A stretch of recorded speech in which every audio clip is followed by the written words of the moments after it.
Oscar Bevis, IFL TV, proudly sponsored by Everlast for the first time in what feels like a long, long time. I'm joined by Sky's Adam Smith. How are you, mate? It's nice to see you, Oscar. I saw Rumar, I think, last week or the week before. Coogan, I mean, he's interviewing AJ these days. Doesn't have time, does he? But it's nice to see you, Oscar. You well? I am very well, and I'm looking forward to Saturday night. I said to the people yesterday, we was just speaking about the draw, me and Ben, and I said, you probably couldn't have picked a better draw. It's almost like it was fixed. Look, I'm not suggesting anything, but I think we got the best draw possible. Well, it can't be fixed because there's no Merseyside derbies and there's no rematches. So it is a good draw. I think it could, I don't know if it could not be a good draw because the 8 of them, they're all up for it. They've all got something about them. It's a good level playing field. You know, you look at Corey Gibbs maybe as the favourite because he's unbeaten. He was an excellent amateur, but then the experience of Tom Farrell and Sean Masha-Dodd and, the unknown of Levi Kinciona. And I don't know, it's a really, really interesting super lightweight mix. It's in Liverpool, one of my favourite places in the world. Great, great fan support, both for boxing and obviously the football. So it's fantastic on the banks of the Mersey. We're going to get a firecracker on Bonfire Weekend, and it should be. And we look forward to the first of Boxer Series on Sky Sports. Obviously, I watched Ben's tournaments when they were on BT, and I look, it's a great concept. We remember Prize Fighter, and we've seen other tournaments over the years, but I think this is good. This is the right time for something like this. I think it's going to be fast, it's going to be furious, and hopefully people will have a fantastic and entertaining night on Saturday, and who knows who's going to win.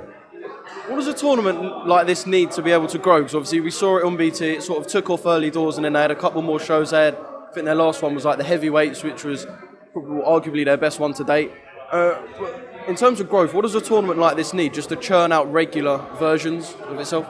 Yeah, I think we're going to look at this, and obviously when we've seen what happens Saturday night, Sunday morning, Ben and I will talk and say, look, how can we make it better? How can we make it a little bit more different, a little bit more unusual, possibly, or is it going to be a fantastic winning formula on the first one?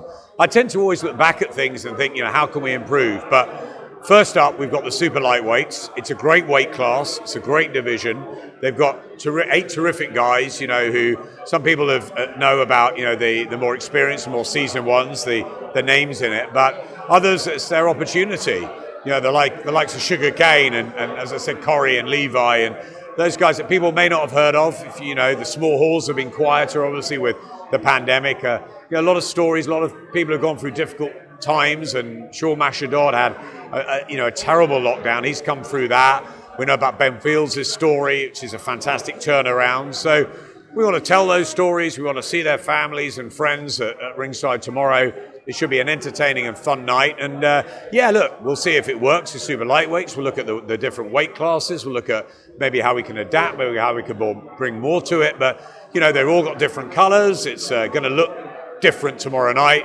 A lot of work's been going on behind the scenes at both Sky and at Boxer HQ to make it different. And I hope Saturday night is the first of many great new, novel, tournament shows and something different for the fans. They're going to get just a couple of weeks later a big sort of trade traditional show at Wembley, with the likes of Riakporhe and Marku and Caroline Dubois turning professional and Adam Azim. And I think this one is a chance for everyone to have a great night, including, most importantly, the fighters, because they're fighting for the 40k cash prize for the winner.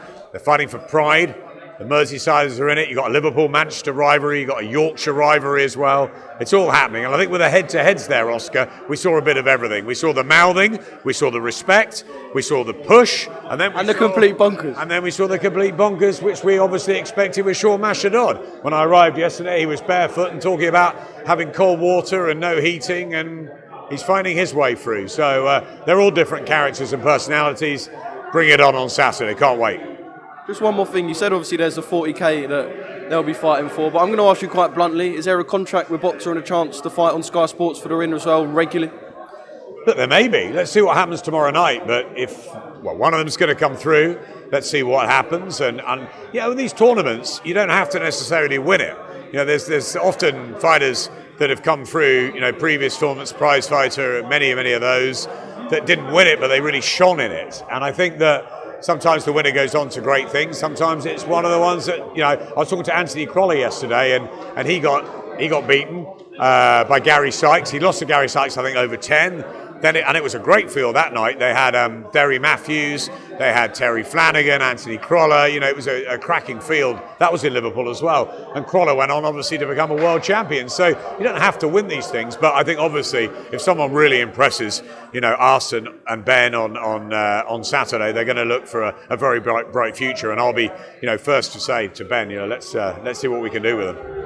Well, like I said, we look forward to Saturday and seeing how it all pans out. I've got to quickly talk about Natasha Jonas. Obviously, signed yesterday with Boxer. Will be fighting on Sky Sports. And I asked her what the draw was. Obviously, even previous to Boxer and previous to Matchroom, Sky have been such a linchpin in British boxing. And not just the draw of Sky. She said activity. She just wants to be fighting. She wants to be active. We know what her goal is.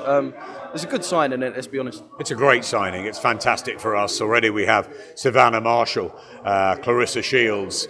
They're heading for a super fight, aren't they? The two of them. And Savannah was fantastic the other night. I like the look of Ebony Jones and Georgia O'Connor turned professional as well. I cannot wait for Caroline Dubois' debut in a couple of weeks' time. Really, really excited about that. I think Tasha is, she's a role model more than anything. She's universally loved in the UK fight game. She's got that the sort of the personality and charisma of the Liverpool. She's a fan, a football fan. She's, her sister plays. She's been a massive part of boxing for a long time. And also, I think she's getting better and better. The fights with Terry Harper, the fight with Katie Taylor, two of the fights of the last couple of years. She's desperate to still become a world champion. She's going to be kept active. She's going to be on the biggest platform in Sky. I'm really excited. I think, as I said, I see her as a role model as well as someone who's got a dream to become world champion, even at this stage in her career. And she hasn't had that many fights. So we need to keep her busy. We need to get her that world title chance. That's down to Ben and his team. And we're going to give her the best platform. And I'm really pleased that Tasha's joining us, yeah. The cynic in a lot of fans as well might say, she's signed with Sky. Does that essentially put her further away from the Terry Harper and the Katie Taylor rematches? She will essentially have to force herself into a position. But yeah, you see where I'm coming from. It seems like it's put them two rematches potentially further away, which for her, they're the sort of two biggest fights for her career. Yeah, look, and she fought Terry Harper, and most people, including myself, thought she should have won. Terry fights next weekend, and she's been fantastic for us on Sky. We wish her well. She's got a big night in Sheffield, and Chantel Cameron was terrific the other night. We can't have everybody, and we know that Matchroom went off to DAZN, and they took Katie Taylor and Chantel and Shannon Courtney and that group. But we're lucky we've got Savannah Marshall now, we've got Tasha, and I think that we have to forge our own way, and Tasha will get her opportunities, and the big fights are out there for her. So I'm very excited about working with Natasha. We have done for many years. I'm glad that's continuing. As I said, I think she's a terrific individual. She's a mum, she's got a lovely daughter, and she works so hard. She's part of a great gym, she's part of a fantastic city, and universally loved, and what a smile she's got. So I think she's got a great signing for Boxer, and it's fantastic to see her on the Sky platform, and I'll do whatever I can to help support Ben in getting her that world title chance, and let's hope that she can deliver, because I think everybody wants to see Tasha Jonas become a world champion before she hangs up the gloves. Yeah, I said to her, I would love to see her just standing in this city, whether she wins it here or wherever, with that belt before she hangs up the gloves. Quickly, so you spoke to Umar at the press conference open workout thing, and that was the same day that the Anthony Joshua interview that everyone's talking about was released. So many bones to pick from that interview, so I'm just going to ask you. Where did we get it? Where did you guys get it? No, you got it. It was well done, Coogan. I thought it was a great interview. I thought it was really interesting. I thought that he got a lot out of Anthony, and it's one or two mixed messages what Boxing News was saying about the interview. I liked the fact that AJ was fired up and ready to go straight back into the fire, and he knows he's got to do things differently and bring on the rematch. It's exciting times, and it was exciting times even in defeat to Andy Ruiz. How he was going to come back, and rebuild, but he did it quickly. He went straight back into the rematch with Ruiz, straight back into the rematch with Alexander Usyk, and some people think it's a bad idea, but I love the fact that Anthony just wants to test himself against the very best, and the fact that he wants to be a three-time world champion now. He did it in the desert. He got it absolutely right in the rematch with Ruiz, and now he's got to get it right against Alexander Usyk, which is a very, very tall order and a tough ask, especially after what happened at Spurs. But write Anthony Joshua off at your peril. He's a fighter. He's a born fighter, and also there's something about him. He loves challenging himself.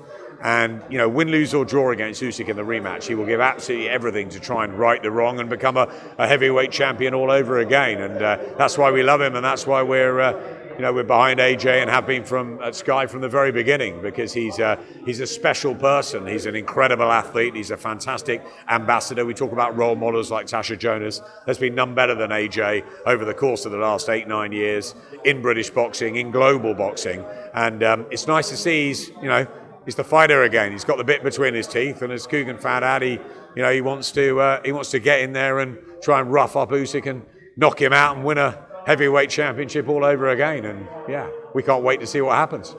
Obviously, working so close with Anthony for so long, you would know him really well, sort of how he is in person, I suppose. Did you see sort of a different mentality? Because like he said in the interview, he's been shied away from media perhaps since he's become this global superstar.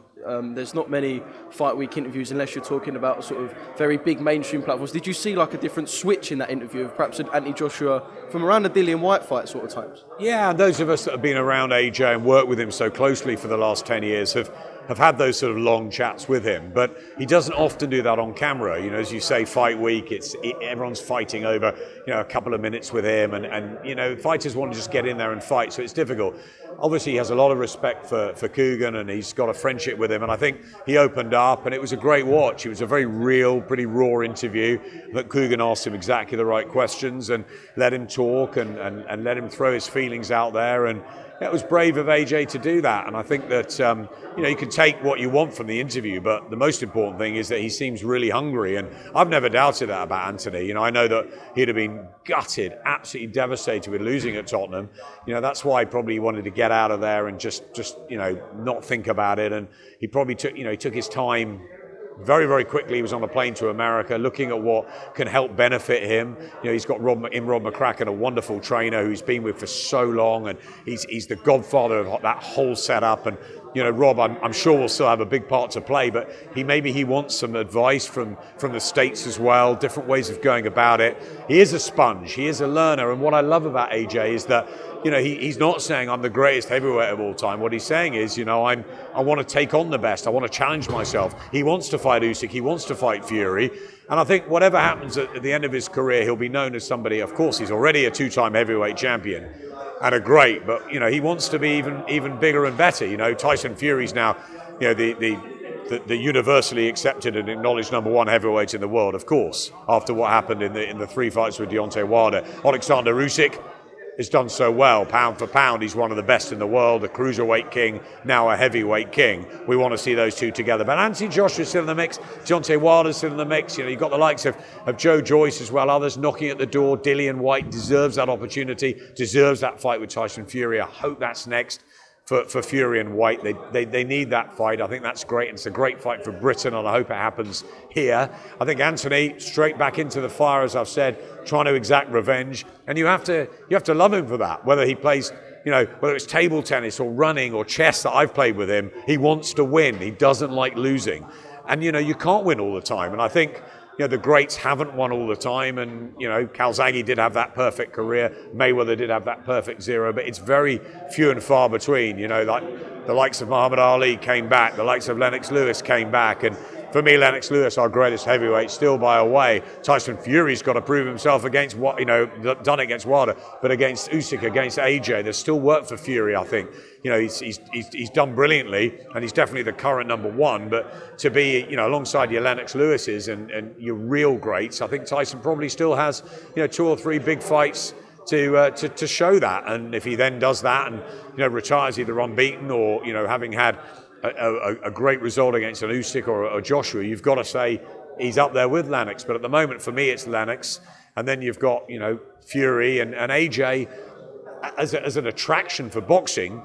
Is there anyone better? We love Ricky Hatton here and what he did for the sport. But for AJ, heavyweight, looks the part, been brilliant. Fans love him. And he's lost a couple of fights, no disgrace there. What I love about it is he wants to go back in and try and do the, right the wrong and get the win over somebody that just beat him and beat him convincingly. So you've got to take your hats off to Anthony, and it'll be interesting to see where he goes from here. And as for Tyson, he'll have a little rest and he'll come again. It's exciting times, isn't it? But I think Dillian needs his opportunity now. He's waited long enough. Well, it is exciting times, like you said. I do just want to ask you one more thing when it comes to Anthony in that interview, because obviously Rob McCracken's been the linchpin. You spoke about how Anthony's a role model and he's, what he's achieved in the ring is fantastic, but he's a brand outside of it. And Rob McCracken's sort of been the linchpin of all of that. So in terms of a dynamic, speaking to other trainers, bringing other trainers in the camp, from your perspective, could you see that being not perhaps an awkward conversation, but as a dynamic in a training camp, when you've got someone who's been a linchpin like Rob, to then bring in someone with such vast experience, there's not a clash, but the dynamic is quite interesting.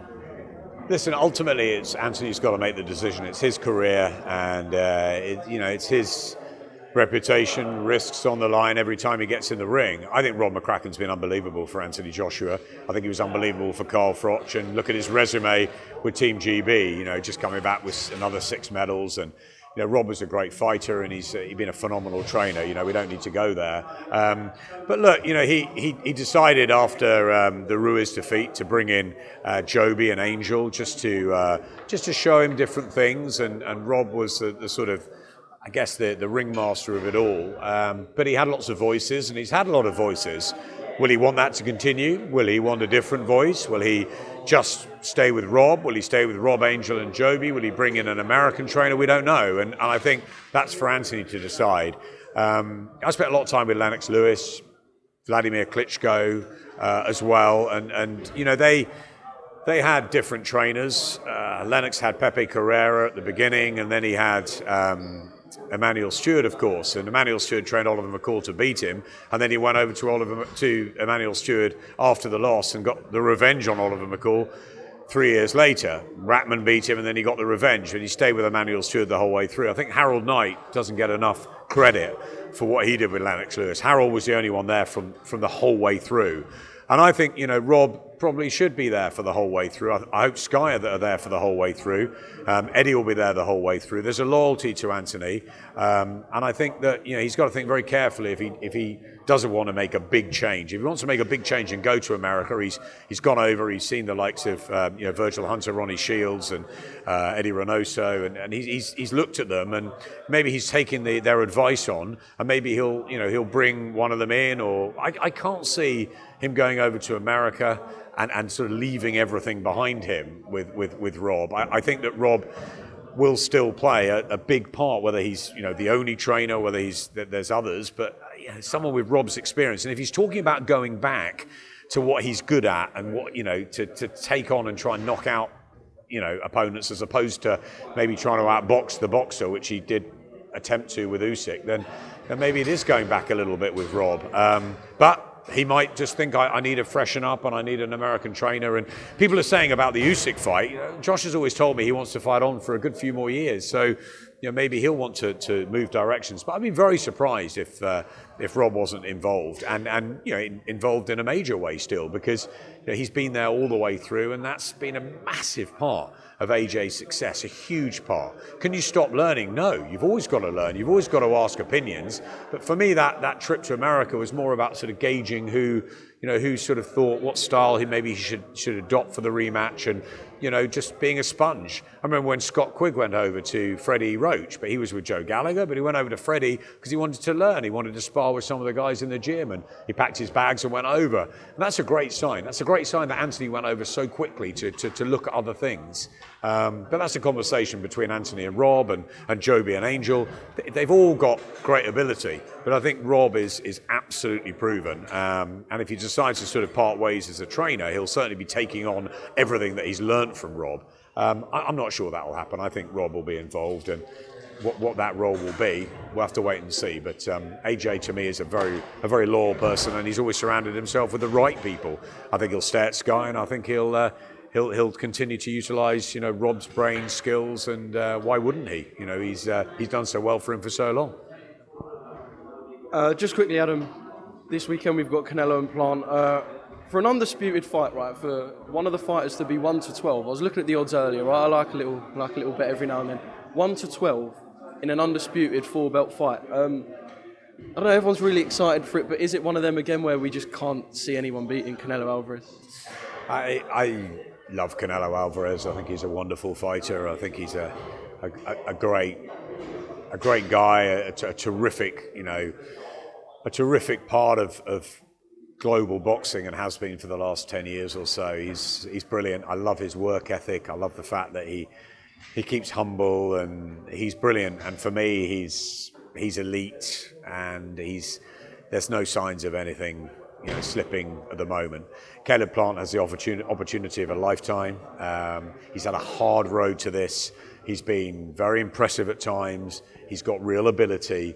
But I just think boxing's about levels, and I just wonder whether he's going to find out on Saturday night what the ultimate level is. There's very few that are like Floyd Mayweather or a Joe Calzaghe or a Canelo, and I think there's some very good world champions, some excellent world champions. But you ask, I don't know, Billy Joe, you ask Callum Smith, and Callum was a great world champion, a fantastic super middleweight, but ultimately he was outclassed by someone who was just, he's been an astonishing fighter. And as I said, there's no sign of him being anything other than the very best in the world. So I think it's a tough ask for Caleb. I'd like to see him get real success in this fight. I'd like it to be a competitive match while it lasts, but I see Canelo beating him and probably stopping him late on. Yeah, I think it's another win for Canelo. I think he unifies, becomes the first undisputed super middleweight champion, and then what's he going to do? Go up to light heavyweight? Is he going to stick around for another fight with Golovkin? Who knows? He can do whatever he wants, Canelo. Let's enjoy him while he's here. I think those odds are right, and I think that, listen, you never know in boxing. Upsets happen, and Canelo-Plant is very assured. He's not scared of him. He believes he'll take this opportunity, and it is a golden opportunity for Canelo-Plant. But it was for Callum Smith, and it was for Billy Joe Saunders, and I think ultimately the level will be a little bit too much for Caleb. You said you want to see Canelo-Plant have success, and I think a lot of people will echo that just in terms of wanting to see a competitive fight. If we got to the point now where having success in a fight with Canelo can also mean you're on the losing side, but you show a lot more than people expect, have we literally got to the point where you can be successful in defeat against Canelo? Callum Smith looked fantastic when he came back, didn't he, at Tottenham? That fight got rather overlooked because of the damaging way the knockout happened, and obviously our thoughts were all, with the health and safety of his opponent at the time. So that got sort of overlooked, but I thought Callum looked fantastic, and he looked terrifically happy. He's gone up to light heavyweight, which he probably should have done before. But yeah, I mean, he could still become a two-time world champion.